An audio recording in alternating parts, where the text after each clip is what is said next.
What do you think, Erica? Should we get going? Sure. All right, well, you could kick things off.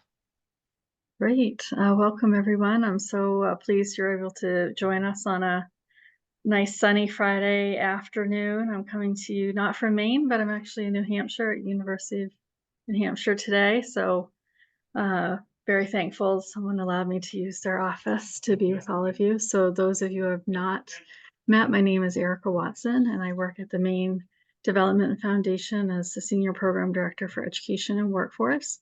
And I help support the For Maine effort, which is the Forest Opportunity Roadmap. And For Maine did receive an industry partnership grant from the Maine Department of Labor and State Workforce Board to be able to help develop and provide this webinar series. So thank you so much for joining us. This is the second session.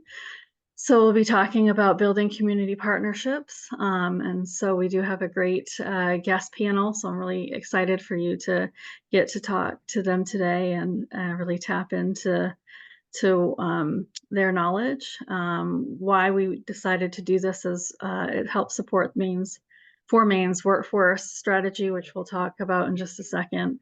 We do know that we're facing a labor shortage across the sector, and also that anywhere from 30 to 40% of those currently working in the sector will be retiring in not that distant future from here.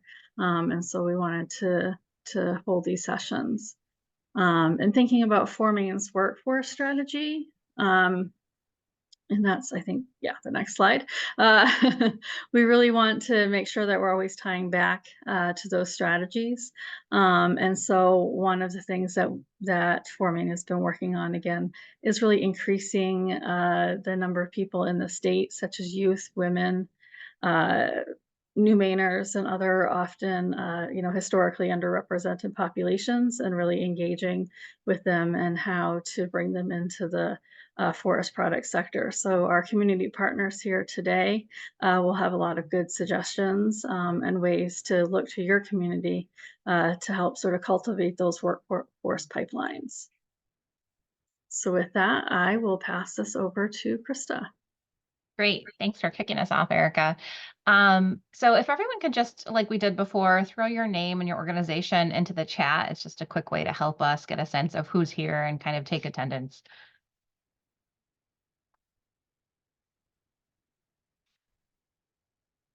So I'll give you all a second to do that. And we still have a couple people jumping in, which is great. Our plan today is to, as Erica said, talk about community partnerships and how developing relationships with those community partners can help businesses tap into new networks and new groups of people who may not be currently represented or not highly represented in the forest industry workforce. So we'll talk a little bit about why networks matter and then jump right into the discussion from our guest speakers. They'll each talk for 10 or 15 minutes about their organization and programs they offer and the populations that they work with. And then you'll all have a chance to ask questions and engage with them. So start thinking now about what questions that you might have for these folks, because yes, while you're here to listen to what they have to say, they're here to also answer your questions and provide any clarity that you might need in order to take action around some of these ideas. So please do, throw your questions into the chat. We'll be monitoring that all morning. And then after that, we'll talk a little bit more about strategies for building partner relationships and then looking ahead. And as always, this webinar is being recorded, so it'll live on YouTube. The first one is available up on YouTube via this link. If you ever want to look back, check out one of the slides or something like that. So we'll be posting all of them as we move forward. So today, again, talking about building community partnerships, we do have one more webinar in this series that will be focusing on retention strategies. So we hope you are all able to join us on March 20th for that as well. And I know I showed this slide on the first session, but I just wanted to reiterate the point that this is really a conversation that's meant to be a two-way conversation. We know each of you are bringing something to the table. So feel free, to put questions into the chat, to raise your hand, to engage, because we really do want to kind of share stories among the group, not just have it be a one-way conversation. Um, you know, we wanted to really hear what you all have to say in your experiences so we can learn together. I did want to take a second to recognize that a bit of what we are doing today is unlearning, which is basically an effort to forget the usual way of doing something and learn a new and hopefully better way of doing something. And that can actually be harder than learning something new for the first time. Because as we talked before, your brain, it has a bias towards what's easy and what you know. So we all have to kind of fight that and resist that and kind of unlearn together about how to bring new and different employees on board. An example of unlearning that we all went through is the way we engage for meetings like this. 2018, 2017, Camoin would have designed a strategy to probably come out to different locations throughout the state and meet with you all in person and hope that you showed up in person and we would do these trainings in person. We all had to unlearn how to engage very rapidly and really use Zoom and Teams and all the digital tools to engage. And now, so we unlearned that. Now, was it easy? No. But now we all kind of understand that we can get a lot of go pretty far with engagement by doing sessions like this remotely and save a lot of time and energy in our days and get a lot more accomplished. So that's kind of one example of what unlearning feels like. It can be messy, it can be hard, but sometimes it's forced on you. And I think to tackle some of these workforce challenges that we're all facing, we have to do some unlearning. So bottom line, it's not easy, but that's okay. We're all unlearning together. Just a reminder of our grant targeted populations that we're talking about. And the idea here is to be proactive and engage prospective workers by being proactive versus kind of reactive and sitting back and waiting. We really want to use our partners, use the networks to connect with groups of these different populations.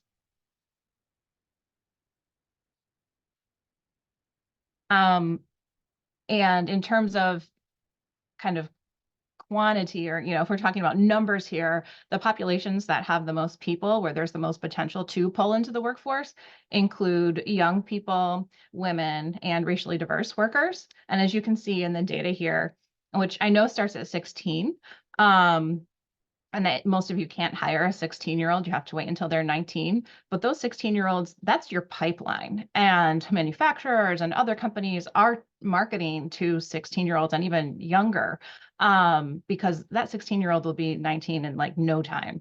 So the idea is it's really important to kind of start connecting with those young people early.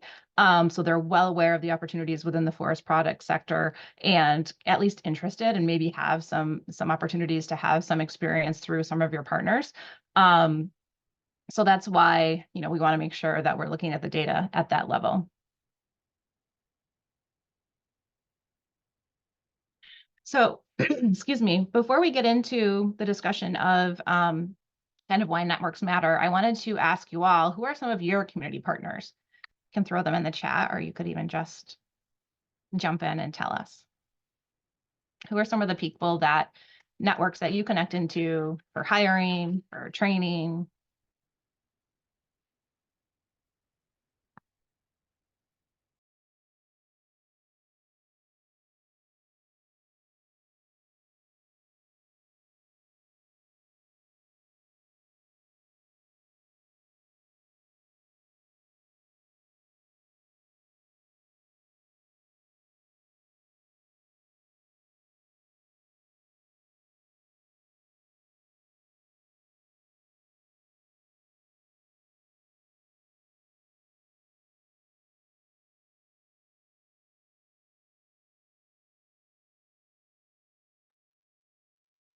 All right, so we have a lot of good ones here. We've got some chambers, colleges and universities, tech centers, recovery resources, Rustic Partnership, post-secondaries. Great.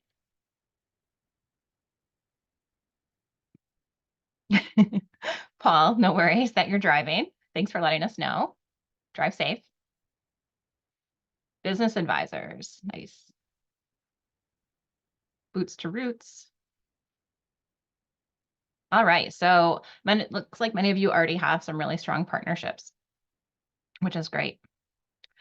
So before we jump into hearing from our guest speakers, I wanted to talk briefly just about the theory behind why networks matter when we're talking about partnerships, and when we're thinking about how we expand the forest products service labor market, and how partners are critical in helping connect into and expand our networks. So the network effect is simply the phenomenon of where the value of a product or service increases as more people use it. Simply put, the more people in a network and the more connections between those people, the faster information and knowledge and collaboration can flow. And the more places that that information has to go.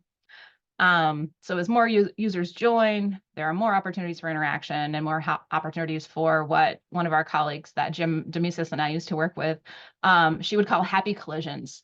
Those collisions where people kind of bump into each other and maybe they share a bit of information and realize that there's an opportunity to work together. And this theory of networks, typically represents physical connections between computers, but it can also represent personal relationships. And that's where it can be applied to the hiring process. The challenge is that most networks are pretty homogeneous. And so they tend to connect people tend to group together who are similar, similar in beliefs, similar races, similar genders. And that can be challenging because it perpetuates a lack of diversity and inclusion across an organization. And that can lead to a slowing of innovation and slow growth because you're kind of still trying to network within the same system and you're limited by the size of the network. But if you create more connections through partnerships, that can really increase the strength of the networks. So partner organizations tend to be at the core of networks. They have lots of interactions and lots of relationships with the individuals that they're supporting, that they're training, that they're working with. And when you develop these relationships with partners, they can give you access.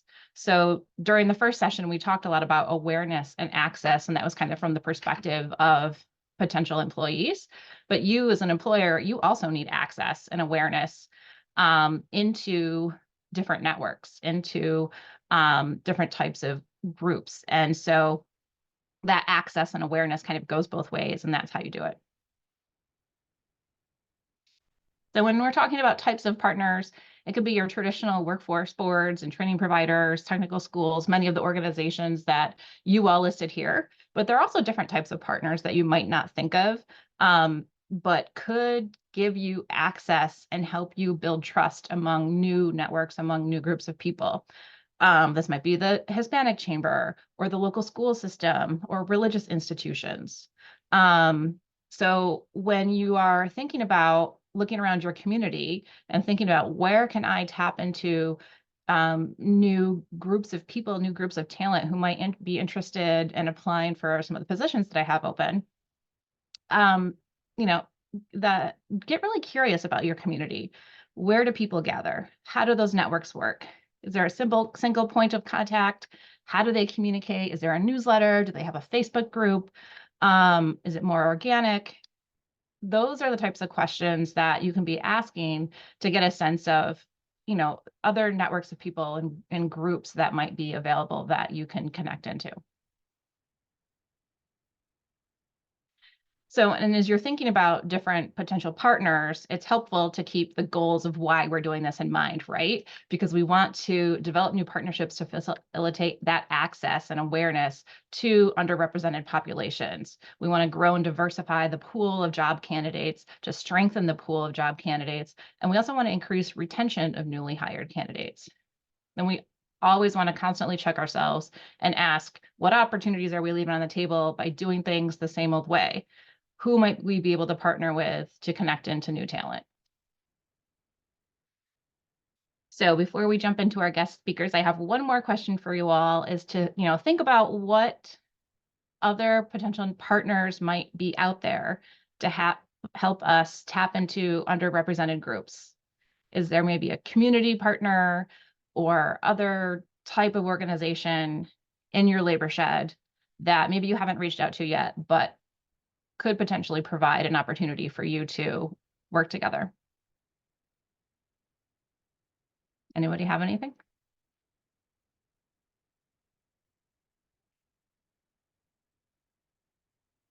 And throw it into the chat if you do.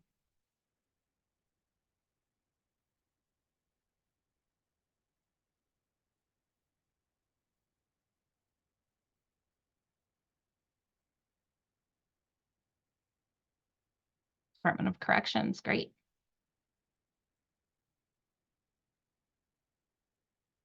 All right, well, you all think about that. And if you do think of something, please throw it into the chat.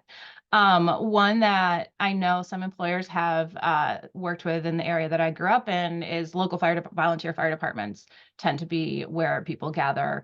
And so they've been connecting into those networks. So those are, that's just one example of kind of a very non-traditional place where you would think about workforce development, but it provides, groups of people that are kind of hanging out, easy to communicate with. They're all in the same place. So that's one example. All right. So let's invite our guest speakers. Their information is all here. We're going to start with Denise because Denise, I know, has to leave right at 11. So Denise, I will stop sharing, and I think you have some slides to share. So Denise is from Sunrise County Economic Council, and she's the associate director there. So thank you, Krista. And now I'll attempt to share.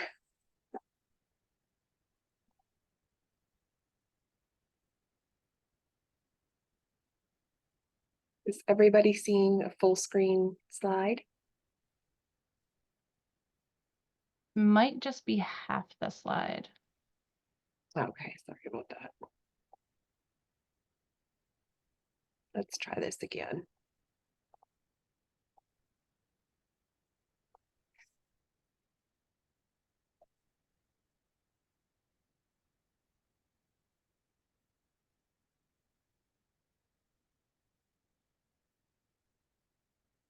Apologies, I tested this earlier and it worked just fine, but you know how that goes. Okay, take your time.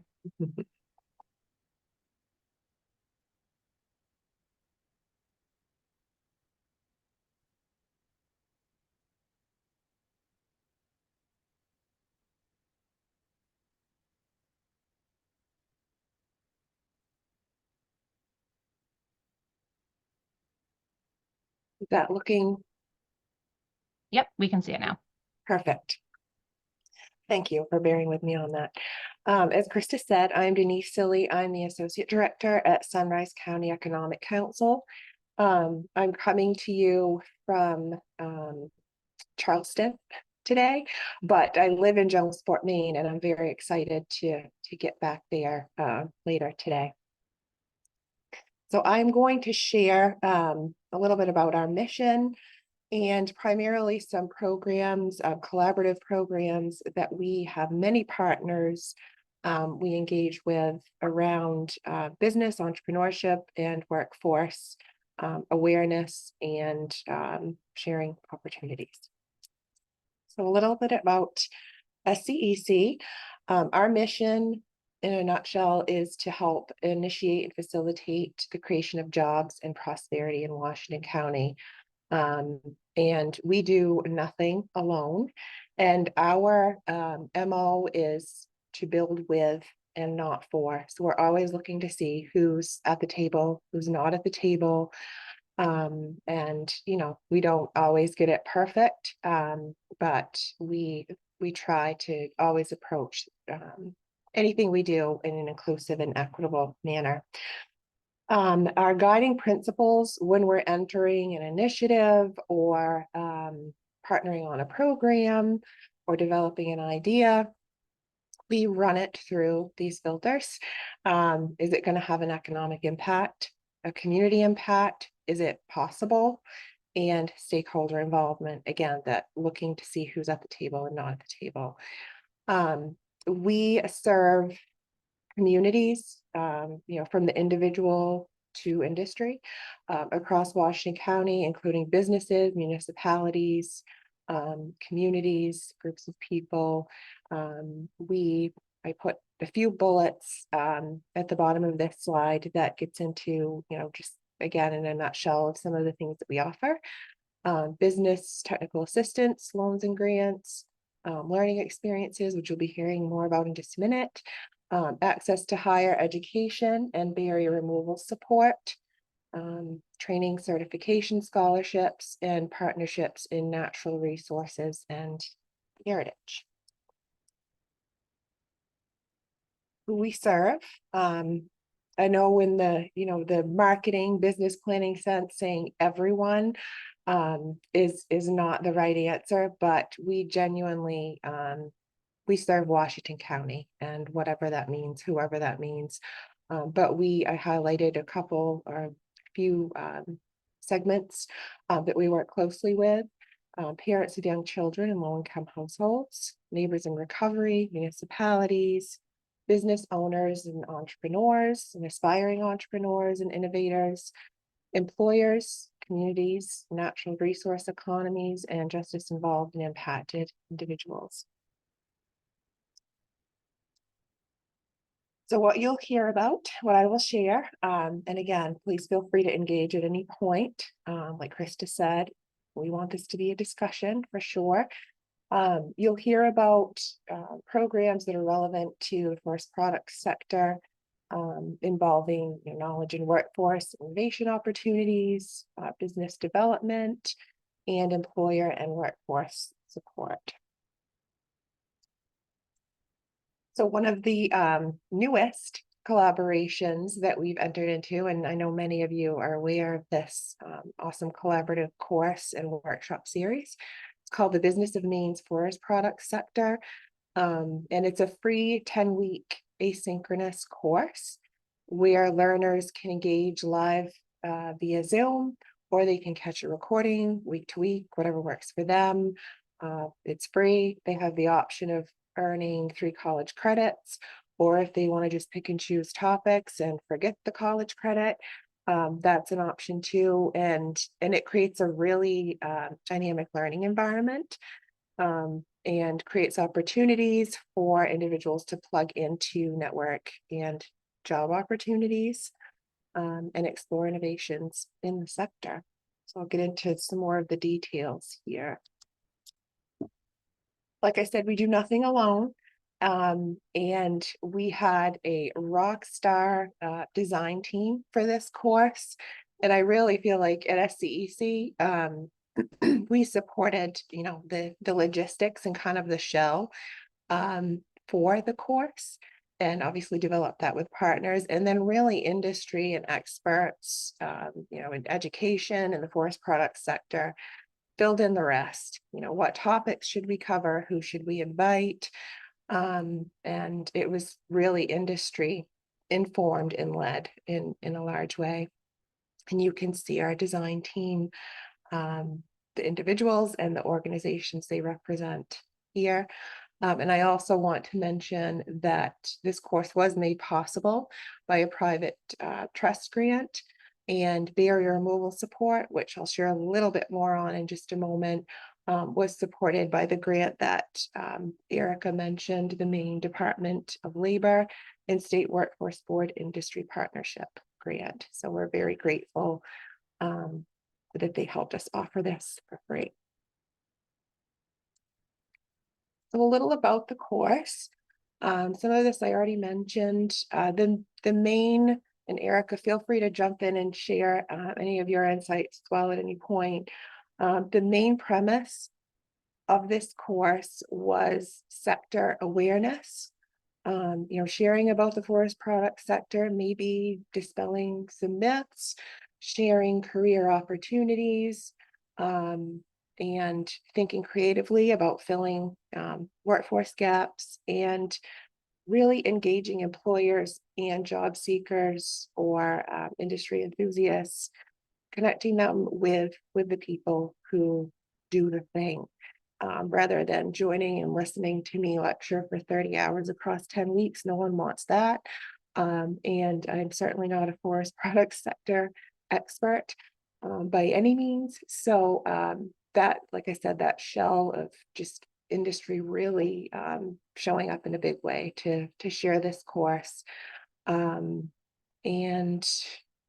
we also, some of the interesting features that we folded into this course is a virtual career fair, which which kind of wrapped up the participation portion of the course, and employers joined to share about their organizations, their job openings, what they look for, what it's like to work there, and a little bit about their culture, and also share how they got to where they are, what their journey looked like.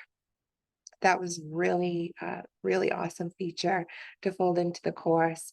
And we also provided presenter stipends when needed and requested.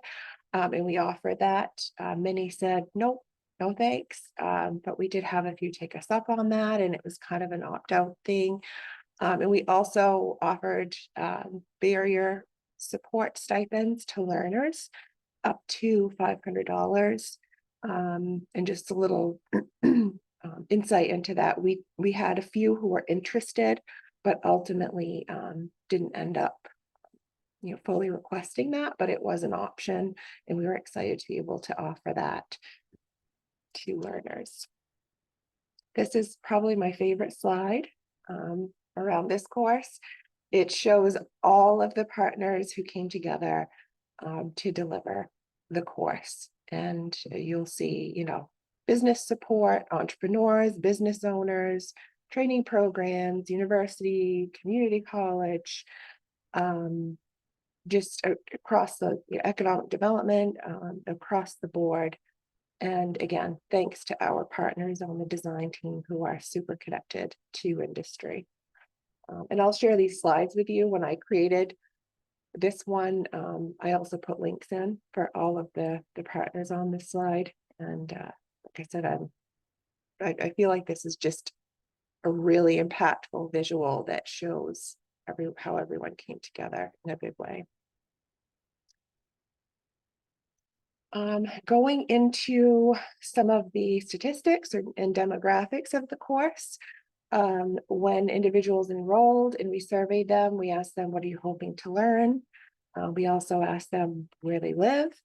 And then we learned, many other interesting facts. And you'll see here what they were hoping to learn in large part was exactly what we were hoping to share, just that general awareness of this is the industry, this is how things get done, and these are the opportunities. So you can see there kind of the breakdown, and also the fact that we had 34 learners, which is pretty exciting considering this is the first time we'd offered this. So we piloted it. It's just about ready to wrap up, and I think the design team would agree it certainly felt like a pilot.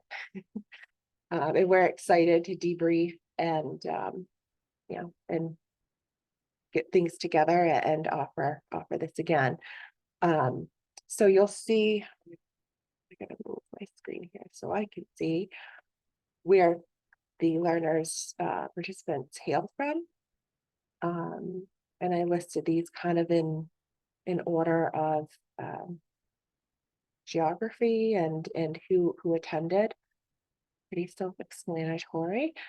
Some interesting cohort facts. The average age was 45 years old.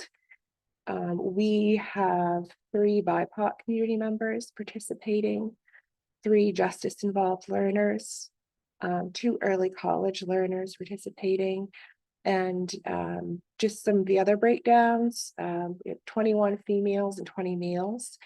And so it was a pretty even split, and 16 of the 43 learners pursued college credit. I know this is a lot of information on the slide, and I'm going kind of rapid fire. Like I said, I'll be sharing these and welcome any questions. So right now, Students are currently working on their final projects, and as I mentioned, the design team is preparing to send out evaluation requests to learners and also to our partners, because we want to hear from them as well, what they thought and what they would maybe do differently, or if they're interested in remaining engaged as we offer this in future runs. We're meeting in March to debrief and finalize the badge or micro credential design, and then get those awarded. So there'll be more information to share about that. And we're going to be offering another run of the course this year. So we're excited to be planning that. So that's the Maine Forest Product Sector course. I also put in a few slides of a couple of other programs and collaborations that SCEC is part of, that certainly touches the forest product sector with partners. And I have a partner slide in a few slides here. We developed Partners in Entrepreneurial Pathways 1.0 and 2.0. And 1.0, you'll see a similar structure here, a pattern of the asynchronous and college credit or workshop and badges. 1.0 really looks at segments of a business plan from is self-employment right for me, through writing the executive summary as you wrap up your business plan draft. Realizing that business plans are living documents, but at least getting through all of those components throughout the 10 weeks of the course. And both of these courses, this one here and 2.0, which I'll share in just a moment, are accredited at the community college system and have also been accepted as business elective alternatives at Washington County Community College and UMaine Machias. Which is really exciting because it's free, thanks to grant funding and philanthropic contributions. And it allows folks to earn college credit, and we've had quite a few individuals matriculate into full-time programs. So it's another exciting factor of that course. This is 2.0, as I mentioned, beyond the business plan, and it looks at everything from building efficiencies to what's my exit plan. And we have many learners say, well, why are we talking about exit? We haven't even started our business yet. But just getting a long vision of what does the end game look like for this business. And again, you'll see similar features here, as I mentioned, your badges, the 2.0 level badges, and alternative adaptation at our local higher ed partners.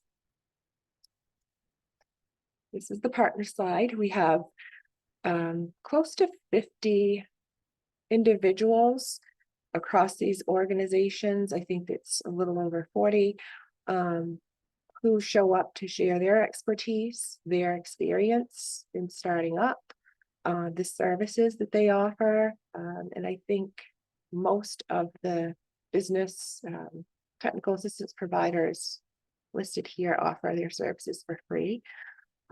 So one of the favorite things that I hear is people saying, I never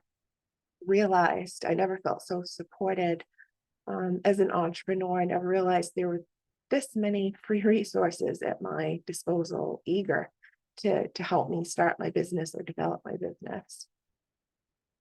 And I should say in 1.0, we offer it every fall. 2.0 is every spring, and registration is open, and the Beyond the Business Plan 2.0 course starts next month. Similar breakdown of our pathways. So this is 1.0 and 2.0, who we've reached, where they live, interesting facts. Our first pathways run was in fall of 2020. So this is an accumulation of 3 years and several cohorts of data. And you can see here the perspectives and interesting facts and where they hail from. It was really eye-opening to see, especially when we started in 2020, pandemic, that word that none of us love. I expected to see, or thought it was likely that we would see less interest in starting a business because of all the uncertainty. If anything, we saw an increase, and as you can see here, 76, close to 80% were interested in starting a business or in the startup phase, which was really cool to see. We've had 47 BIPOC community members participate and close to 60 justice involved learners with a flexible format and working with policies across various locations to make it work whenever we can. We've been able to reach, I think, four or five Department of Corrections facilities across the state, thanks to the community college's relationship with DOC. And I should say everything we do with partners and the success that we collectively have is based on relationships and trust. We would get nothing accomplished if those factors were not high on our list of priorities. I will wrap up with I was going to say unique, but it really isn't, because nationally there are many efforts with, maybe called different things, but all around the premise of helping employers, supporting employers who are focused on a culture of wellness.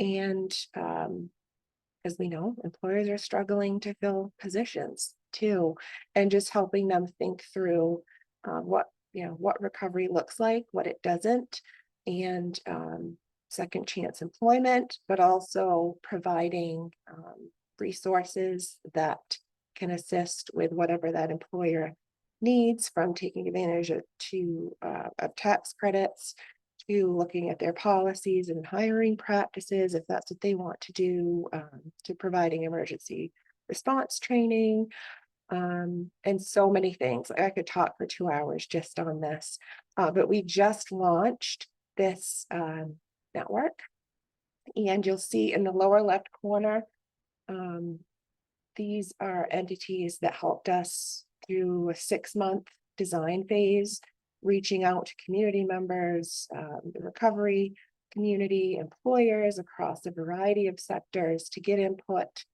around what they need, what they fear, what would be helpful. And we really wanted to have a broad spectrum of employers, career support, and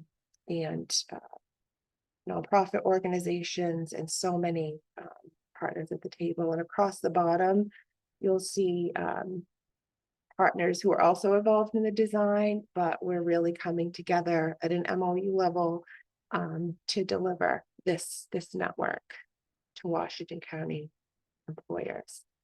So I will stop there. I've also, like I said, I'll share the slides. I've linked everything that I've talked about and share my contact info. And thank you for listening to me rapid fire.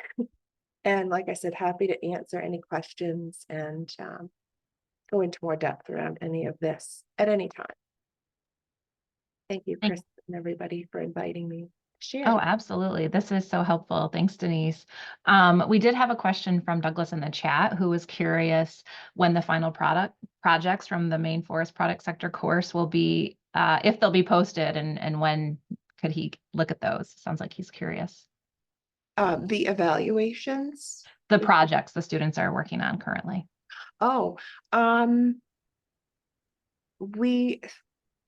we're working within FERPA, and really the final projects are required of students. But I don't see why I think if we get approval in some way, we could share those. So I'll definitely look into that. Thank you. So I know Darlene does have to leave Denise has to leave a little early. Darlene had a comment in the chat, and I was reading that at the same time. So if there are any other questions, I'll just pause for a second and let others chime in. And if not, we'll move to our next speaker. But Darlene did note that it was interesting on the entrepreneurship programs that Franklin County was not represented in the participants. And also I would invite Logan and Erica. I know they're on the call, and I can't see everybody, but if there's anything they would like to share around the Maine Forest Product Sector course, because they were such leaders in the whole thing.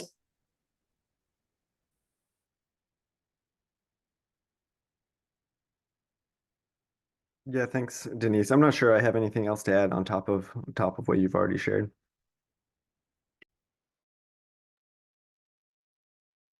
All right. I'm sorry, just one question I do have. Denise, are you able to just speak for a couple minutes? I know you have to get to a plane, I think, about how you're able to recruit folks from who are working with the Department of Corrections. Yeah, sure. So with in particular, the Pathways programs, that was when we really started to engage with the Department of Corrections, and entirely relational. Nicole Sawyer in the Workforce Division at Washington County Community College also had a 20+ year career with the Department of Labor. And because of her experience, was very tapped into Department of Corrections, across the state. So there was a lot of trust built there already. And where these courses are essentially WCCC courses designed and developed by partners in industry, her sharing the opportunities with her connections is what really opened the door. And then from there, we began to engage with the educational leaders across various facilities, and really adapt, the documents that we can share, the websites that we can and can't share, and kind of work around that with homework assignments and access to the course. Which again, that focus on flexibility and openness to try new things. Once we began building those relationships between SCEC and DOC, just really led to open dialogue. When are you doing another course? Or, so-and-so is interested in this. Do you have any resources? And just, really built a relationship from there. So that's kind of how we got there and got that connection started, because as we know, capacity is so thin everywhere. And competing obligations and priorities depending on the day. And so that's kind of how we got their ear, really, was through relationships with WCCC. Right. Thanks, Denise. You're welcome. Thank you. All right. Well, up next we have Sarah King from the Maine Forest Collaborative, and she's a program coordinator from Rural Aspirations. Sorry. And so, Sarah, I will let you take it away. All right, let me share my screen here. Give me 1 second.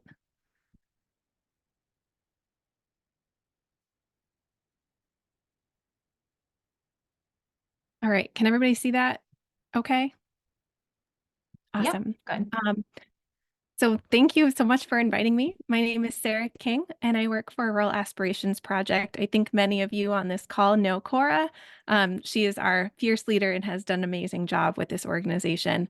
Our mission is to expand educational opportunities in rural Maine that develop and honor community while stimulating the innate curiosity of students and teachers.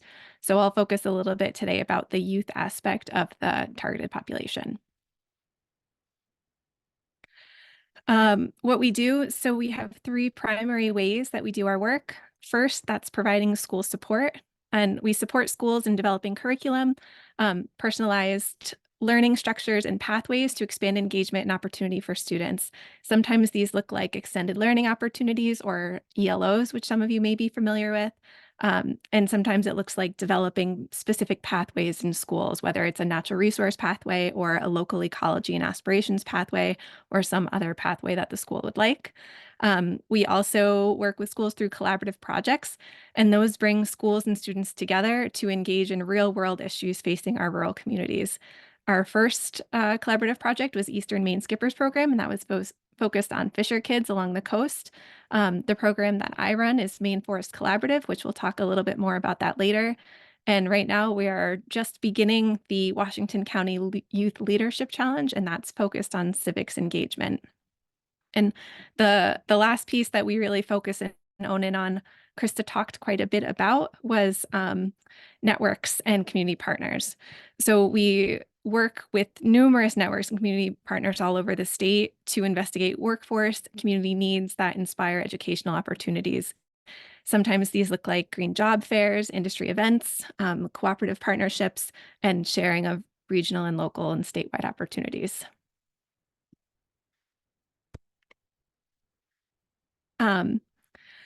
One of the things that we've found in our work with so many rural schools is that the most powerful way to engage students is to give them the opportunity to be in charge and take kind of ownership of their own learning. So we work with teachers, administrators, guidance counselors, and support staff to help youth get the most out of their education in a really different way. And a large part of what that looks like is trying to connect them authentically with their community and potential future employers. We believe that it takes a village to educate our young people and try to incorporate as many ways and avenues to do that as possible. The Maine Forest Collaborative is the program that I run, and we work to try to empower students to actively contribute to Maine's forest economy, both now and then hopefully in the future is the goal. MFC is a place-based program that works with rural high school students all over the state. You can kind of see on the map here, I've got icons showing where all of our schools are this year, and we're looking at hopefully growing quite a bit next year. And what students do is we engage them in the design thinking process to develop solutions to natural resource related challenges that are specific to their communities. Students connect with experts both inside and outside of the classroom to learn about their challenge, and they get feedback on their solution. We bring them together a couple times a year at what we call cohort days. And at these days, we kind of teach them a little bit about the challenges facing forestry, forest products, recreation, and conservation, and also highlight some of the innovative solutions that are being developed right here in Maine. In a couple of weeks, we're getting ready to go to UMaine and visit the Process Development Center, and kids will learn a little bit about nanocellulose and how that is being used to kind of take advantage of what to do with the pulp right now in the forest. So they'll be learning about that. And at the end of the year, we bring students together for final presentations, and they get to share their products and their projects with everybody. We invite funders, community partners, administration, and it's a really great opportunity for students to kind of share their successes. And I guess the only other thing I'll add about that is the range of projects that students end up selecting is always really interesting and exciting. This year, we have students working on everything from mitigating the spread of invasive species, increasing community sustainability, trail improvement, and how to better improve the forest on school grounds and what can be done with that. I just wanted to share a couple of tips that I've learned in my program about working with rural youth. And the first thing is to be understanding and accommodating. I think COVID had a really large impact on our youth. They were kind of at a crucial age when that happened. So just trying to honor that and recognize that that was a major thing in their lives. Another thing that I put down was to discuss their needs. Even if you're not sure, or if you think you are, ask youth what they need to be successful. Don't assume what you think they may need, because it may be different. Provide scaffolding and support. Youth don't want to be told what to just go figure something out unless they say they do, which sometimes they do. So providing structures and systems where they will be supported and will know what to expect is a good rule of thumb. I always like to give them opportunities to do something real. They really get interested and engaged when you're giving them a real task or something real to work on. They want to be treated like adults, right? They don't want to be treated like kids. I put be open-minded. They may have different opinions, views, or ways of doing things or thinking than you, and that's okay. If you don't agree, let it go. I put down understanding and recognizing things like transportation and geography are also something to be aware of, and even thinking about things like comfort levels with speaking with others, making eye contact. Those can be real challenges to some kids. So being patient, understanding that they still may be working on a skill and giving them support to be able to work through solutions together is something that's always helpful.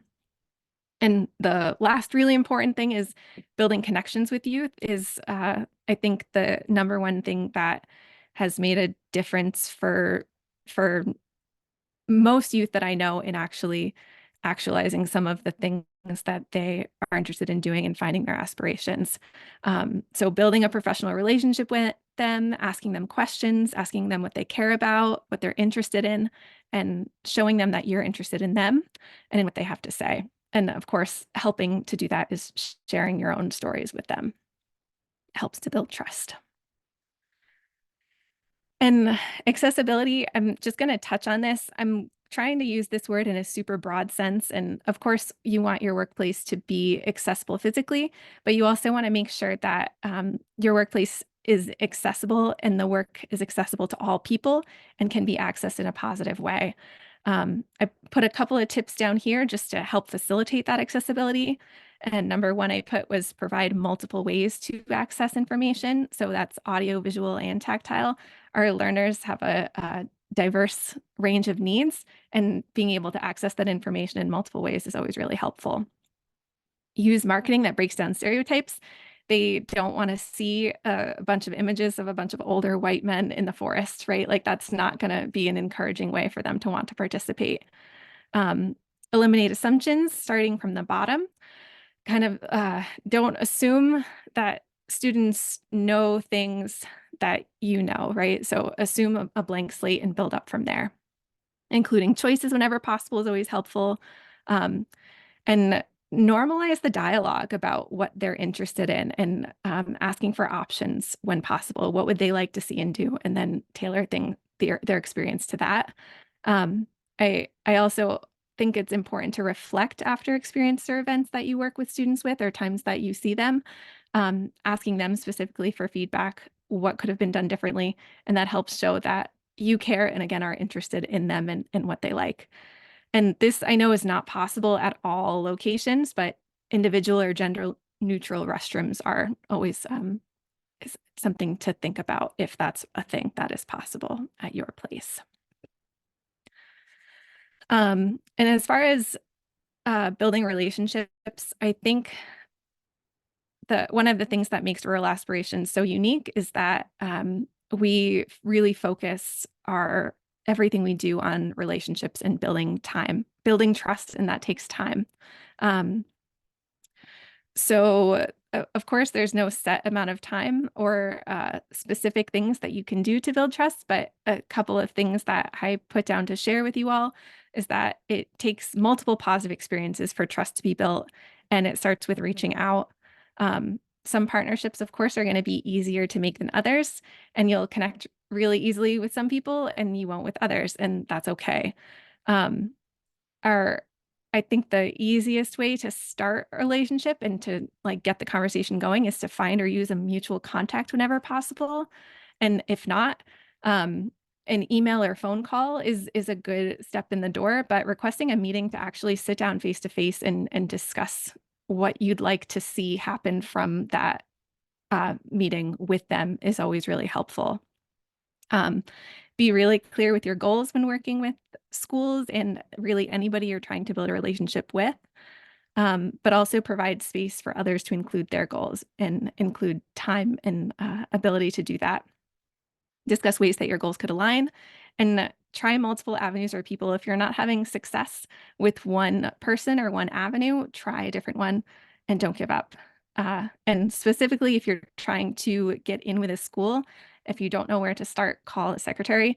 They are kind of the person who has tabs on everything that's happening in the school and who you should talk to about what. And when trying to work with schools specifically, I'm saying schools, but really it's kind of larger, any organization that has young people, schools are probably the biggest one. Think about not only time with students that you're willing to invest, but prep time, both with schools and with any of your employees that you're trying to work with to pull something together to work with them. And it's always important after the fact too to go back and reflect on the experience, like I mentioned before, that again helps build trust and helps improve whatever experience that you ended up providing. Let's see. There are multiple ways for employers to engage with schools, and what I kind of listed was a couple of options that you may or may not be aware of. Extended learning opportunities are something that you can offer, and that looks like independent studies. That could be a mentorship program, community service, apprenticeships, an online course. Could also offer job shadows, internships, class visits, facility tours, or career-focused panel discussions. Field experiences are another really great one that schools always love to participate in. And I would just say whatever way that you choose to invest in working with schools and young people, make sure that you're prepared ahead of time and know what it's going to take to invest in this and make sure that it is a quality experience. The more hands-on you can make it is ideal for students because they tend to lose interest if they're not physically actively engaged. And when trying to set this up, the last thing I would say is provide more detail than you think you need. The schools are not in the same place that you are as far as understanding the workforce and the workplace and all of the things that they entail. So I would say just going into greater depth and if you're going to, for example, offer a panel that discusses different career options within your job, and if, let's say, a mill rate is one of them, don't just put mill rate for the schools and for the students to look at, but describe what that actually is. And any way that you can involve student choice, like maybe they can choose the 5 people they want to hear from if you end up working with them in that sense, I think is also really helpful. And finally, I'll just wrap this up. Our kids are the future, and we need our youth staying or returning to our state and our rural communities for the sake of our livelihood and rural economies. So engage with them, invest in them, teach them, support them, listen to them, and work with them is, I guess, kind of what I would recommend you do. And I'll stop sharing from there. Thanks so much, Sarah. That's great. You hit on a lot of the same themes that keep coming up, that building trust and that customization to your targeted audience. Does anyone have any questions for Sarah before we move on?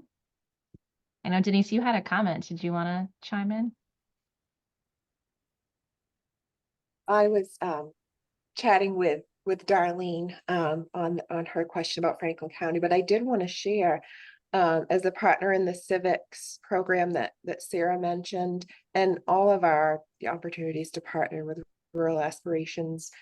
I really appreciate their approach, because in this particular collaboration, there's the schools, which is teacher students, there's the communities, which is municipal leadership, community members, and other partners that will be engaged throughout the program and the initiative, and just being part of that design team and seeing the intention and care that rural aspirations folds into their process.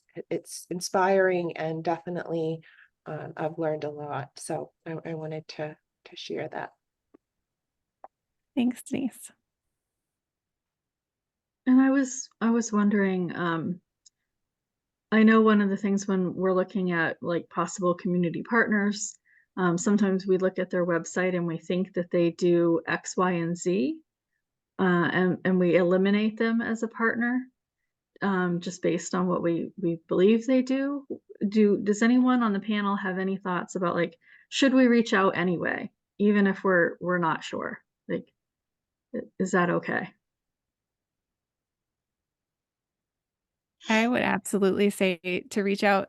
Sometimes it's hard to put into words what an organization does, and that can't be really expressed well besides through a conversation and a full understanding. And yeah, I totally agree. I think that's where reaching out and having a conversation and having a meeting rather than just email communication adds a lot of value. Absolutely. And if nothing else, it creates a great referral, and understanding of what they do. If you hear something in the community and someone who needs that resource, even if they're not a direct partner at any point in time. And sometimes, even if that person is not a direct match, they can refer you to somebody else, and then you have that mutual contact and gets you kind of one further step in the door. Great, thank you. Great points. Anything else from anybody before we move on? All right, Logan, you're up next. Logan's from Maine Tree. Great, thank you, Krista. Yeah, so I'll follow up on kind of some of the other presenters have gone. It's been great to have collaborated with both Denise and Sarah on many projects in the past, and just sharing a little bit more about Maine Tree Foundation. For those of you who don't know, Maine Tree is an acronym for Maine Timber Research and Environmental Education Foundation. We educate and advocate for the sustainable use of the forest in the ecological, economic, and social health of Maine's forest communities.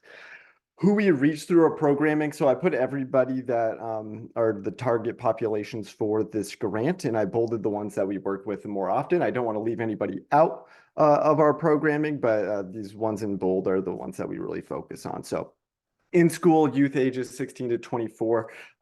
Really, we're working in the K to 12 system primarily, so anywhere from ages 5 to 18. But what we do with that programming is really reach the teachers. So getting information out to the teachers is the primary focus, but we also have started to do some direct engagement programming, and we also do some programming with college students and college programs when requested. Out of school youth ages 16 to 24, I can't touch on that too much. I'm sure the CLP program would be a great place for those youth who are looking to get credentials, but are no longer participating in school. People without a college degree, of course. One of the things I really appreciate about Maine Tree Certified Logging Professional Program, which I'll talk about in a second, is sometimes that individual credential that they receive through the CLP program is the only professional credential that those folks will receive in their career. And I think that that's super important to provide them. Women, it's funny, I work in the forestry realm, but a lot of our work involves women because we deal so much with teachers. So when we go on teachers tours and things like that, we have primarily women and a couple males. So it's kind of having feet in both worlds through this work. People of color, trying to get more into those communities, especially in the Lewiston Auburn area and the greater Portland area, trying to introduce especially the new Mainers to Maine's forest and how vital of a resource it is and how they can interact with it. And then again, the CLP program does do work with individuals involved in the justice system. So those are some of the higher priorities that we focus on. Our programming, the top row here is our school-based programming. So the Forest of Maine Teachers Tours is that 4-day immersive experience for teachers to go into the woods, learn about the growth, harvest, and processing of forest products as part of that program. And we also do other workshops through the Maine Project Learning Tree program. And that is a national standards-aligned curriculum that teachers have activities that they can implement in the classroom. The Forest Ecology Research Network is a community science program for students to go out and collect data from the forest around their classroom. And that's a really great opportunity to give students skills that real foresters use in the woods and start to become familiar with the local ecology around them, and develop that appreciation. I mentioned the Certified Logging Professional Program already. That is an individual credential that logging professionals can receive. The kind of key tenets are safety and skill. We also have the Holt Research Forest, which is a 300-acre research forest in Arousic, Maine, which is just south of Bath. We've done 40 years of ecosystem monitoring there. And one of the interesting things is there are opportunities to hire technicians to do summer data collection and getting early college students some opportunities to get real world experience. And then we also help out with some other programs, including Maine Tree Farm, doing landowner outreach, keeping Maine's forest, and the Maine Society, the Maine division of the Society of American Foresters. So diving into some of our programs and initiatives a little bit more, the teacher tours is really kind of the bread and butter of what we do. That's centered in July. We do 2 tours a year. And last year we had 37 participants in the program. We trained 4 new facilitators to help us deliver Project Learning Tree workshops throughout the state. But one of the big things about this when it comes to relationship building is we had over 40 professionals from the forest product sector come on both tours, or at least speak with the teachers during both tours. I'd say that represented about 15 different organizations. It takes a lot of coordination to make this program possible, but it's really important and really essential to develop teachers' interest in the program. We're well underway for planning in 2024. And what's interesting about running the program again this year is because we've had continuous success year after year and our communications have improved drastically. Last year we had 64-ish applicants over the February 1st to April 15th application period. We've had the application open for 2 weeks now, and we already have 78 applications. So I'm really starting to see a lot of interest in that program. But another big piece of the work that we're doing is our workforce development initiatives. And I usually point to this graph that I found in one of the 4 Maine workforce resources. And you can just see kind of that big bar, 31% of the harvesting capacity in the state is 55 to 64 years old. And this was in 2019. One of the things to mention on that is 30% plus of the workforce will retire by 2035. And the graduating class of 2035 is already in 1st grade. So we need to get to students early and often throughout their educational career in order to encourage them to pursue careers in the forest industry. So how are we doing this work? At the elementary school level this past year, we brought 90 plus 3rd graders from the greater Old Town area. This included Old Town Elementary School and some of the surrounding smaller schools. We brought them to the Northeast Logging Exposition in Bangor. And that was a partnership with the Northeast Loggers Association. So really they came to us, they were like, we want to bring students to the fair this year. Can you help us? And this is an opportunity to say, yes, absolutely. We have a school that we work with in the area. And once we reached out to Old Town Elementary School, they were all on board and super excited. So we brought them out and it was a great day. One of the students on the way out said it was the best day ever.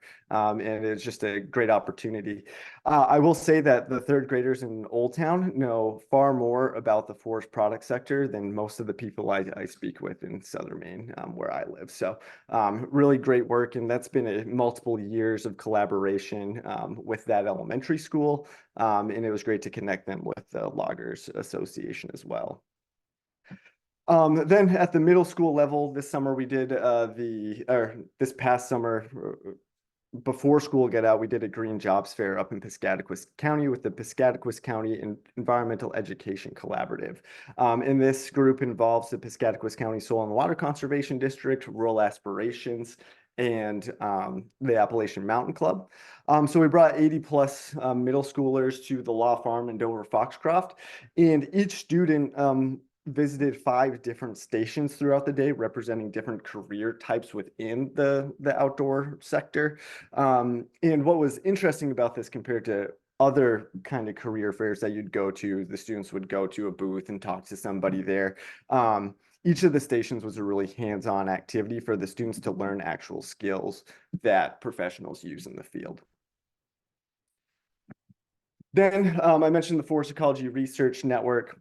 That is another program that relies on partnerships. Here you see District Forester for the Maine Forest Service, Shane Duigan, helping students collect data from the forest from the fern plot up in Bethel. There's Carolyn Ziegler on the right, who works for that, is a research forester for the Appalachian Mountain Club. And so getting students out in the field to collect data. Middle school is a great time to do this as you start to kind of develop their interests in the field.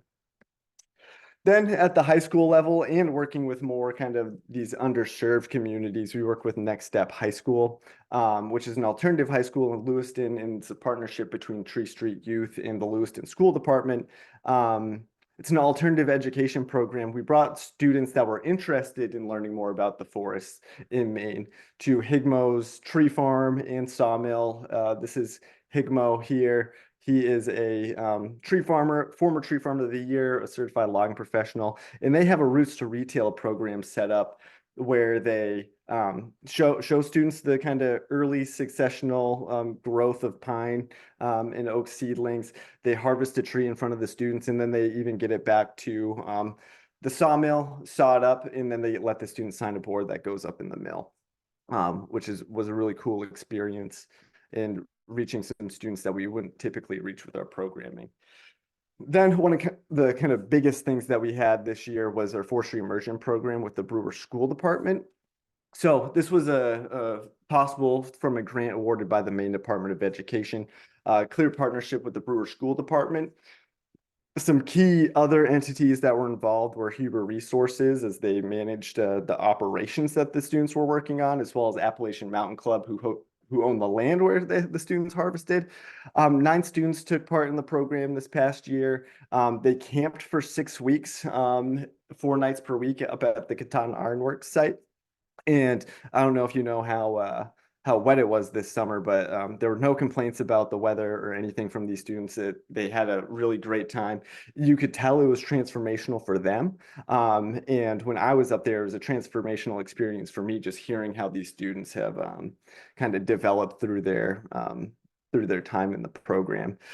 They got experience operating a forwarder and processor, so actual logging equipment. They even got to hike Katahdin as part of it. And throughout the 6-week program, they learned about local history, ecology, and many life skills along the way. So these are some of the additional photos from the forestry immersion program and just some learnings. This was a very young, just rising, going into her sophomore year of high school this past fall, operating a processor in the woods, harvesting trees. This picture in the middle here, we had a media crew come out, representatives from the school department, representatives from the Department of Education come out to visit the program. And we got there, and the instructor, Mark Savage, here in the middle, he was stressed because they had a breakdown, but anybody that spent any time on logging jobs knows that breakdowns are part of it. And this is just a great learning experience to troubleshoot, solve a problem quickly, and move on to the next thing. And then the other thing, if we talk about inclusivity, they had this caution men working sign up during the program, just to let people know that things were going on nearby. And one of the truck drivers that was picking up one of the log loads stopped by and told the instructor there that the sign was wrong, and there was actually a woman working in the woods. And so the young woman that were part of the program got out the electrical tape and fixed the sign up. Which is just something that we need to consider when we're purchasing signs and things like that. Is there a better way that we can write this sign? Caution men working, is that what we should do? Is caution women working? That's not really necessarily inclusive either. So maybe there's a new signage, caution people working. It could be a more inclusive way of saying it. I threw in some closing thoughts here. One thing that I forgot to put on here as I was developing this is say yes as often as possible. If it's even slightly tied to your scope of work and your overall programming goals, see how you can make it fit, because that goes into building reciprocal relationships. As a nonprofit executive director, I find myself reaching out and asking for help a lot. But the best way to build these relationships is to provide value back. So not only ask how somebody can help you, but ask how you can help them with their goals. pilot models, assess them, and then adjust. So all the programs that we kind of went through quickly here were really pilot programs, and we're just testing different ways. It's been a while since we've done many direct engagement events with students, and so we tested a bunch of different ways that we can do that. So you pilot the model, assess what works and what doesn't work, and then adjust to meet what didn't work well, to make the program better over time. Follow through. If you're working with community partners, it's really essential to do what you say you're going to do. And if you're not able to do that, follow up with them and let them know that things aren't going according to plan and we might need to adjust. People are much more understanding if you get to them earlier if something's not going as planned, rather than later. And then the last one, focus on impact over numbers. I think oftentimes we can get lost in kind of the metrics of the work. But from my experience working with students over time and just general programming, the impact is always greater when you have a fewer number of people involved. So things like the forestry immersion program, there's only 9 students that participated, but the impact on those students was so great. They got such a thoughtful education experience, whereas if you made this a 30-person program, it might not be as impactful on all the students. Similarly with this program with Tree Street Youth. And then there is a case to be made for numbers and kind of reporting and making sure that you're reaching as many people as you can. But from my experience, it's the fewer number of people you have involved, oftentimes the more the individuals get out of the experience. That is all I have. Thanks so much, Logan. That was great. You guys are doing some really interesting work. Any questions for Logan at this point? The point about the sign is not something that I had thought of before, and especially as we talk in our next session about employer retention, just signage that is inclusive is so important. So thank you for that reminder. Did somebody have something to say? Yeah, I was just going to ask Logan, for the forestry immersion program, how did that program get access to all of the equipment that was used? What kind of partnerships were there to make that happen? I wasn't as involved in that part of the process. So Mark Savage, the instructor for the program, is also the outdoor leadership instructor at Brewer High School. And he developed a relationship with, I believe the company was Chadwick Bay Ross, and I can't recall where they're located, but they were able to donate the equipment for that period of time that they were working on it. And the same thing like for the land that was used? Yeah, Was that school land or something, or? No, well, okay, so it was a bit of a mix. So the land that the students camped on was actually owned by Mark Savage anyway.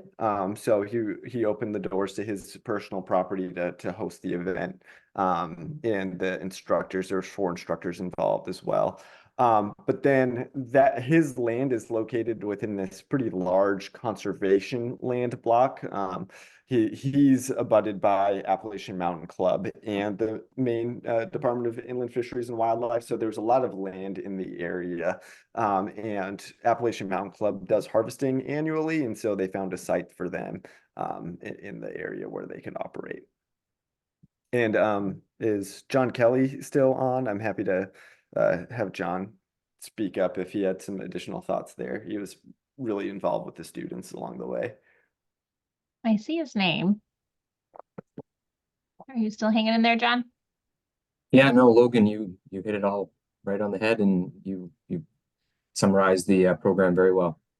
Good. Thank you.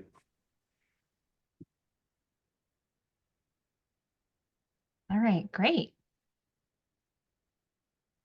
Well, closing out our speaker sessions is Kelly Glidden from New Ventures, Maine. So Kelly, I'll pass it over to you. Great, thank you. And I have a PowerPoint as well, so give me just a moment to get that. Yep, take your time. Denise, I saw you pop on. Did you have a question while Kelly's pulling up her slides? Well, I was just going to say, I was going to thank Logan for his discussion, and my wheels are turning. Our relationships with our local conservancy groups, land trusts, it has me wondering like how we could do something like that here, and if Main Tree, I know you mentioned like Lewiston, Auburn, and Southern Maine, but if you would have any recommendations around partnership, or if that's something that you would do this far up. Absolutely. I grew up in the Washington County area, so I'm really I have a soft spot for the region, and so I have some ideas for what we could do there already. With the Brewer Forestry Immersion Program, we do have an application in to secure funding for this year's program, but honestly, this is probably the hardest year to find funding for it, just because we have a short turnaround time. I'm really excited about the potential of scaling this program statewide. So you have a site up in Katahdin Ironworks, you have a site up north in Aroostook County, you have a site in Washington County, and maybe you have a site in Southern Maine. So I think that there's a lot of potential for that, but that's going to involve a lot of relationship building. And instructor development. So having instructors that are capable of doing this kind of program is also a limitation currently, and something that we'll work to address. And just to follow up on the building relationships with the conservation organizations, we recently wrapped up a grant with the Maine Tree Farm program that was focused on doing landowner outreach in Eastern Maine. And as part of that program, we developed relationships, developing stewardship hubs for landowners to access resources and host events there. And so one stewardship hub was established with Down East Lakes Land Trust up in Grand Lake Stream, but the other one was established with Down East Coastal Conservancy in Machias, so right in your backyard. Awesome, good to know. And just thinking through like in partnerships, the ability to leverage, like if there's a local champion or an organization that's well connected, that's and trust is built. That's a good in for other partnerships, if that to help build out that capacity and those relationships. I'm sure you've already considered that, but that made me think of that point as well. Yeah, let's catch up sometime. Yes. Okay, so I guess I will go ahead and jump in. As Krista said, my name is Kelly Glidden. I'm the campaign coordinator and workforce specialist with New Ventures Maine. And just a little bit of background on New Ventures, if you aren't familiar with us. We've been around since 1978, helping Maine people succeed in the changing economy and achieve economic security for themselves and their families. And we've been New Ventures Maine for several years now, but we used to be called Women Working Community. So you might be familiar with our work under that name as well. But New Ventures Maine creates an empowering environment for Maine people to define and achieve their goals. And we do that in a variety of ways, including providing tuition-free classes. We also work with folks one-on-one. And we help people find good jobs, further their education, launch small businesses, manage their money, and build their assets. And we are a program of the University of Maine at Augusta. And there we go. These are our how we break down our regions around the states. We operate statewide. And these are our regions and where we have our office locations. And this information is easily accessible on our website as well. So if you are looking to make a contact with your local New Ventures person, you can go to our website and find your region and all of our staff contacts there. I am based in the central region, so I work out of the Augusta office. And all of our offices are in different university campuses and centers. So who we serve. So broadly speaking, adults in Maine, although we do have some targeted programming for youth, which I'll talk about in a minute. But broadly speaking, adults in Maine, as I mentioned, we're a program of the University of Maine at Augusta. So we do work with the university population, but we also work with folks in the general community over a broad range of ages and all genders and all areas of Maine. And just looking at your kind of list of targeted populations, I pulled a couple of numbers because I was curious what that looked like for us. And based on the last 2 years of information that we have, 34% of the people that we've worked with report being unemployed, And then another 13% on top of that report being employed either on a part-time or seasonal basis. That doesn't capture whether that is a kind of being part-time by choice or otherwise. So those may be folks who are looking for full-time employment. And 50% of our participants report that they don't have a college degree. And then the other 50% have anything from an associate's to a graduate degree. So that's kind of a little snapshot of the folks that we're working with. So we have three main program areas, and that's career assistance and workforce development, which is kind of where this, what we're talking about today falls under. We also have a micro enterprise team that works with folks who are building small businesses.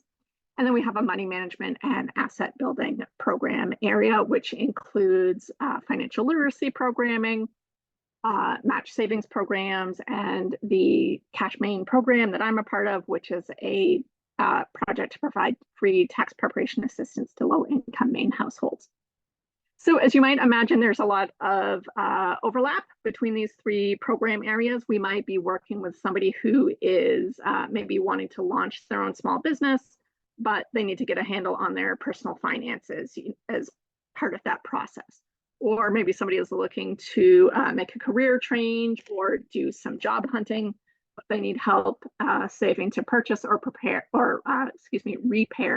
a vehicle so that they can have reliable transportation to get to that job. So we frequently have people working with our different areas in different ways.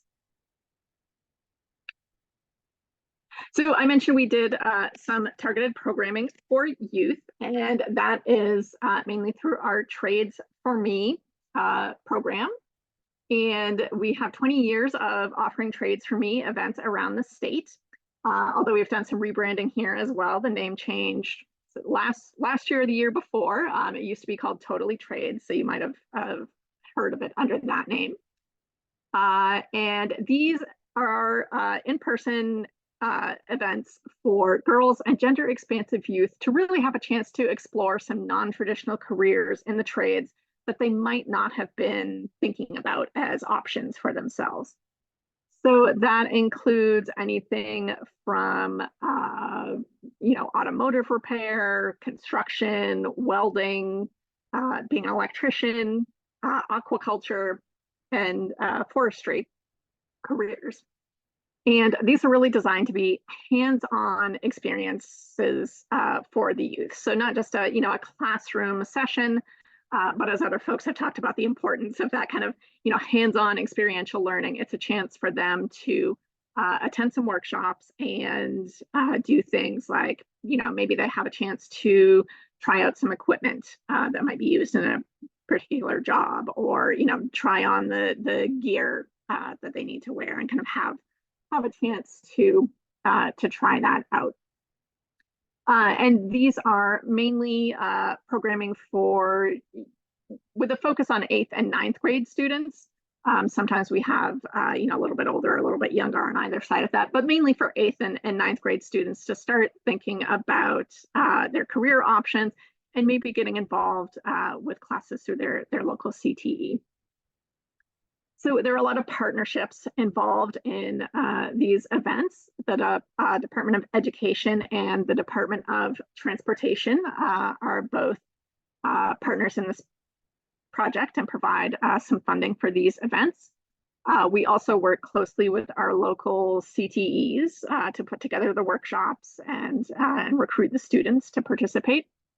We also work with our community colleges. I am working right now planning an event in our Central Maine area that's going to be happening at Kennebec Valley Community College in April, and working with Maine Tech on that. So it's a nice opportunity for the students not just to attend the workshops, but to actually see these campuses that they might be going to in the future as students. And it's also an opportunity to partner with employers. Lots of times we have employers that are providing some of the workshops for us and are coming out and doing the teaching for these sessions. We also have employers that participate as sponsors and help cover some of the costs for the event. And sometimes we have opportunities for employers to, have a tabling area and interact with students in different ways. And we do have a website. We have the New Ventures Maine website, but we also have a website specifically for Trades for Me. So that's listed here on the slide, and you can check out some of our different events that are coming up around the state and information on some of the things that we've done in the past. During the pandemic, we did have to get a little bit creative with our offerings. We weren't able to do those in-person hands-on conferences. So we did a lot of different types of video offerings and live Zoom sessions and whatnot. And some of those recordings are available on the website if you'd like to check those out. Another project that we have coming up is a new workshop that we're piloting called Connecting Women to Forestry Careers. And that's going to be piloted this spring. The first session is going to be on April 9th. And then, depending on interest and demand, we'll offer other sessions as well.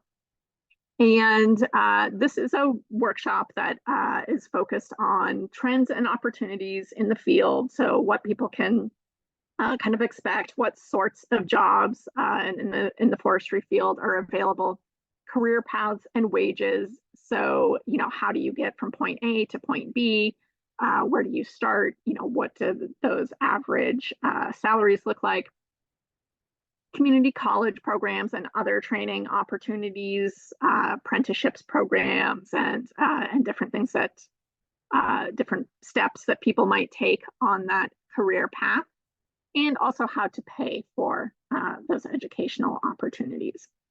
And I am not directly involved in this particular project. My colleague, Suzanne Seneschal-Jondro, has been spearheading that. And unfortunately, she wasn't available today. So that's why you got stuck with me instead. But we're hoping to have a lot of participation in that and really have that be kind of a jumping off point for people who might be thinking, oh, maybe that sounds interesting. I'm not necessarily ready to enroll in a training program right now or anything like that, but I kind of want to learn a little bit more about that. So, so this workshop is a good opportunity for people to kind of build up their knowledge base and get an idea if this is something that might be the career path for them.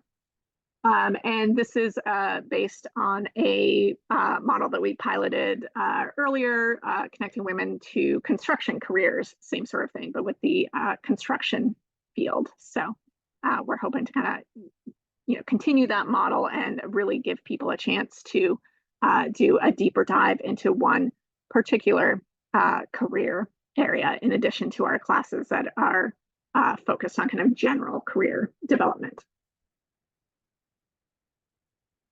So thinking about opportunities for employers, people have touched on a lot of great ideas already. Regarding New Ventures Maine in particular, I think there's a lot of opportunity for employers to connect with us regarding some creative programming and workshop ideas. That's kind of how we started with the, connecting women in construction careers, being approached and, hearing here's a need and, what can we do to address this topic and reach this population. So if you have ideas of things that you would like to see happen, you can definitely reach out to us and we can see what we might be able to do to support that. Trades for Me events are also another opportunity for employers to connect. As I mentioned, sometimes we have workshop opportunities that we're looking for people to come in and teach, or sponsorship opportunities or other ways to get involved.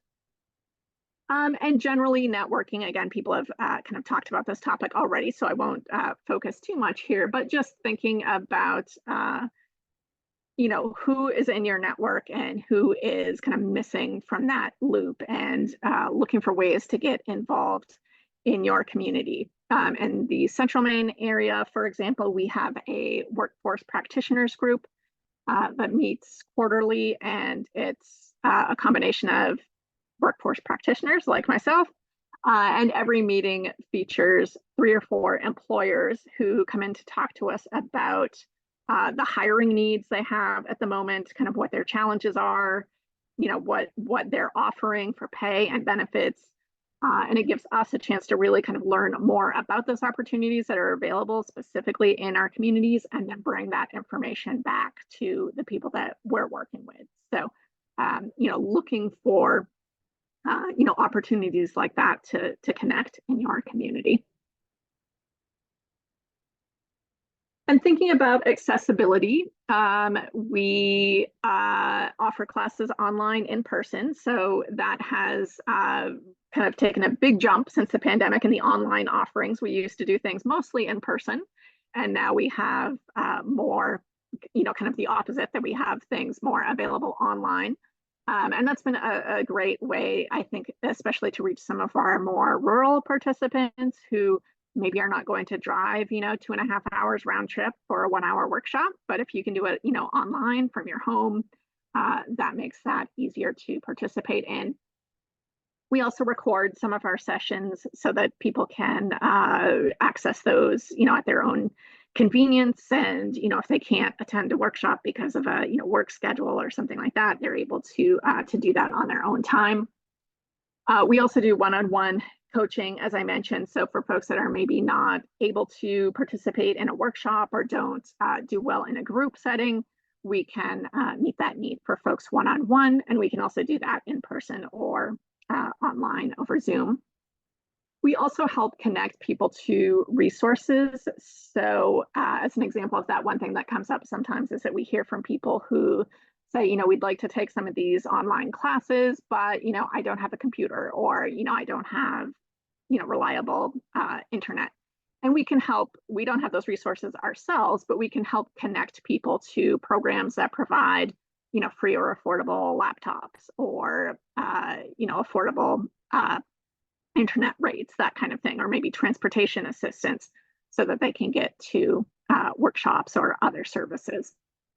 And we also work with the New Mainer population in all of our different program areas. And so we obviously, work with interpreters, and are working on getting more of our materials, our written and online materials, translated into different languages as well, so that people can access that a little bit more easily. And that was kind of a quick run through from me, but I would love to answer any questions that people might have about anything that New Ventures is doing, or how you can connect with us. Great. Thanks so much, Kelly. That was super informative.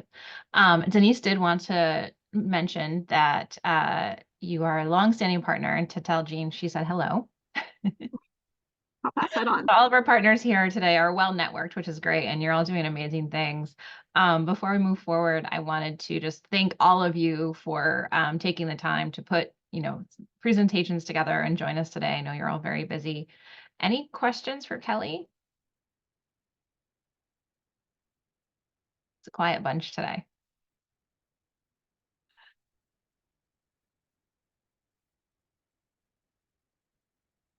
All right.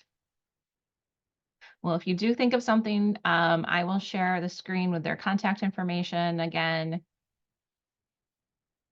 So you have that. Feel free to reach out to any of them. I know they'd be happy to connect with you all. And we just have a little bit of content to go through with the remaining 20 minutes here. So I'll jump into that. So that we've talked about, what types of partnerships are available, and many of our guests here today have kind of hit on many of the strategies that I'm going to briefly talk about. But one that I do want to kind of make the point is to customize when you're reaching out to partners. It's really important to focus in on a few occupations instead of thinking about the broad sector. Being really strategic about what partners might help you fill specific occupations, and what skill sets do you really need. One partner can't satisfy every single talent need, and some partners are better for others. So just being really aware of that and understanding that can help you have more success as an employer when you're reaching out to partners and trying to connect with them. And also, as many of them mentioned, start planning for the future now. If you're thinking about making a change in your company, investing in new technology, expanding into a new geography or a new market, start thinking now what type of workforce you'll need so you can start building those partners either in that new geography or around that new skill set to help you support that growth or that expansion. And then finally, look at the demographics of your own labor force. Do you tend to hire everyone at the same time? And maybe that's why everybody in a certain occupation might kind of look the same and be very similar, which can be helpful, you know, in synergies and community or client, sorry, culture of your employees. But there's also strength in diversity. So take a look at your own workforce and see where there are opportunities to be more inclusive and expand a little bit, because there's strength there in diversifying for yourself, for your company. When you're doing the outreach to potential partners, that can look different based on the partner as well. So do your research ahead of time to understand the organization's mission, what you know, attributes and pillars do you share? What are your principles and how does that align with theirs? What are the needs of the populations that they serve? So you can understand that. So check out their social media, check out any newsletters, check out their website, do that background research to help you really get a sense of what your partner's priorities are and make sure that or see how that aligns with yours. And then also, Logan mentioned offer resources to help the partner organizations. So, you know, is it funding? Is it equipment? Is it facilities? Are there opportunities to be a guest speaker and support them in some way with their programming or offer mentorship? So, you know, make sure that you're bringing something to the table and in addition to asking for help. And, you know, showing interest and willingness to collaborate, building that trust, that goes a long way. And many of our partners today here talked about trust and how valuable that is. So taking the time to build that trust is really key. I did want to mention just really quickly that AI has made identifying and understanding partners very easy. If you're not familiar with ChatGPT or Copilot, these are two of the most commonly used AI systems. So instead of having to do the research, go to Google, get a list of websites, and then go to each of the websites to try to understand partners, I could just go to Copilot, which is right if you use the Edge browser, the Microsoft Edge browser, there's this little symbol, the little rainbowy looking swirl thing. You can go right into that and ask it, make me a list of youth programs in Brunswick, Maine. And you can see it provided for, maybe I knew about some of these, maybe I didn't, but it also gave me a map. So that's just one way to get a quick list of potential partners and entities that might be in your market. And then using ChatGPT, I said, tell me about New Ventures Maine. And it went to New Ventures website. I probably looked at press releases and different things and gave me a quick overview of their mission, their services, who they serve, their target audience, and the partnerships that they have. So, you know, use these tools to make that background research super easy. Another point that I wanted to make is that LinkedIn and Facebook are, of course, massive social networks. And so they're great ways to engage with your partners. Davy, an international paper, we used them as examples last time. They do a great job on their social media. So if you don't have a LinkedIn page for your company, and maybe that's not a place where prospective employees are right now, but it could be a place that you engage with partners and develop those types of relationships. So just think about that, having a LinkedIn page both for you personally and for your company. And I was curious for those of our guest speakers here who work with youth, is LinkedIn a place that you recommend students start developing a profile, or is it a little bit too early if they're in K through 12?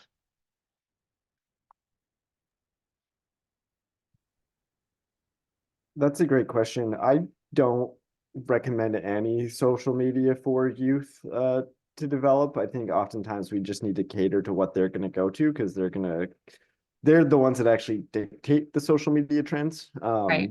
And so like TikTok might be the place where you need to consider moving your social media stuff to reach them because they're not going to conform to whatever you want them to. Great point. How about you, Sarah? I'll just second that. I do think right now the social media platform of choice is definitely TikTok. So if you are interested in doing some quick videos, it would be, I think, a good way to reach a lot of the kids right now. Great, thank you. So if you're trying to reach the kids, hit up TikTok. If you're trying to reach partners, based on who that partner is, they might be in other older social media like Facebook or LinkedIn. This was already mentioned, so I won't dwell on it too much, but to co-create with partners to customize programs, just keep in mind that workforce development programs are adaptable and fluid. And so, have that two-way conversation with your partners to let them know, what your needs are, what the industry's needs are, so they can quickly add, remove, expand different programs. It's not just like things are set in stone.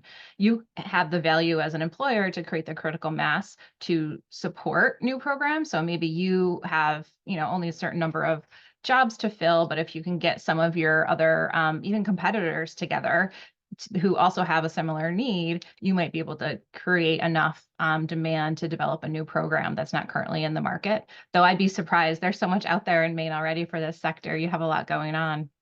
And then just to reiterate, experience really helps create memory and drive home, especially within young people, what it's like, and that they will keep those memories as they kind of move through their career exploration. So the more that we can work together to create those hands-on experiences really enhances learning and interest moving as they move forward.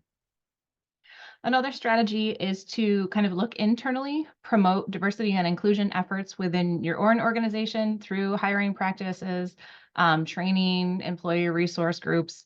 We'll get into more of this during the third session in March, but just wanted to kind of make the point that your partners will also want to see that as they kind of support people into positions at your company, they want those people to succeed, right? So the more that you can do to demonstrate that you're creating an environment where people can succeed is really important. And of course, involve your current employees in that development of creating an inclusive environment. Employee referral programs are great ways to encourage people to reach into their own personal networks and get them on board. And then developing really sound onboarding and training for when someone does join your team, that can help a lot when it comes to the retention side of things. But also those are things, again, that your partners want to see. And then finally, the last point is to, continue to build on that momentum, continuing to take a look at, what's working, what's not working, what needs to be adjusted. And you do that by measuring and taking, evaluating how many people we were able to reach through this program or by connecting with this partner, and do that collaboratively with your partners. Share the data back and forth. Sometimes we hear when we're working in workforce systems that, workforce development folks might, assist someone to get a job, but then they don't really and they're not really able to follow through and understand the outcome of that. Were they there a year or two later? So if you kind of have that constant communication back and forth, that's really valuable, and you can continue to celebrate successes. The final point I make is to, when you're thinking about, again, back to networks and people within those networks, if you have one person in your organization that knows one other person at another organization, that's kind of a weak relationship, right? You want to deepen those connections. Make sure there's a couple people at your business who have relationships with others at your partner networks. So if someone relocates, at that partner's organization, you're able still to connect into that quickly and adapt to that change, because we want to create resiliency there when it comes to those relationships. Any questions or feedback on any of this for either our speakers or myself?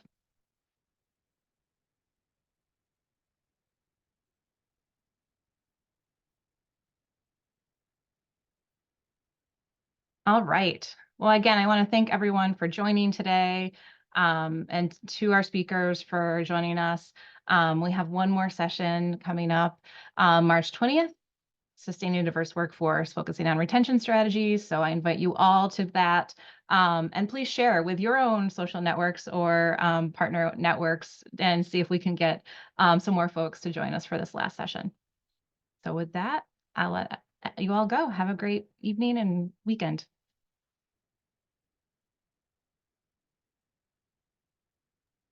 Thank you. Thank you all. Have a great weekend.